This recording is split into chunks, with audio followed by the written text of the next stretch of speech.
নেপাল ট্রেকিংয়ে গেলে কোন রুটে যাচ্ছেন সে সম্পর্কে আগে থেকে স্বচ্ছ ধারণা থাকা দরকার।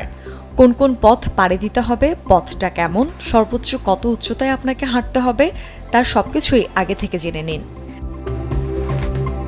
ট্রেকিংয়ে যাওয়ার আগে থেকে ব্যাগে ৫ থেকে ১০ কেজি ওজন নিয়ে নিয়মিত হাঁটা, সিঁড়ি দিয়ে ওঠানামা করুন। হালকা ব্যায়াম করে নিজের শারীরিক সক্ষমতা বাড়িয়ে নিন, কেননা প্রতিদিন ৫ থেকে ৭ ঘন্টা হাঁটার সক্ষমতা থাকাটা ভীষণ জরুরি। পর্বতের উচ্চতা যত বাড়তে থাকে অক্সিজেনের পরিমাণ ততই কমতে থাকে।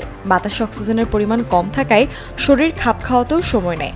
হঠাৎ দ্রুত উপরে উঠলে অসুস্থ হওয়ার ঝুঁকি থাকে। ট্রেকিংয়ে যাওয়ার আগেই শ্বাস প্রশ্বাসের ব্যায়াম করুন। ভালো ট্রেকিং বুট, গরম কাপড়, রেইনকোট এবং স্লিপিং ব্যাগ অপরিহার্য। আবহাওয়ার সাথে মানানসই পোশাক বেছে না নিলে পরবর্তীতে মারাত্মক ঝুঁকিতে পড়তে পারেন।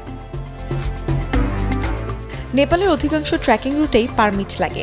পারমিশনের কাগজ, পাসপোর্ট, ইন্স্যুরেন্সের কাগজ সহ প্রয়োজনীয় সব ডকুমেন্টস গুছিয়ে রাখুন। পাহাড়ের আবহাওয়া খুব দ্রুত বদলায়।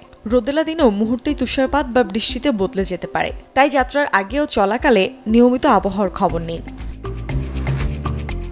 উচ্চতায় শরীর দ্রুত পানি শূন্য হয়। প্রতিদিন ৩ থেকে ৪ লিটার পানি পান করুন।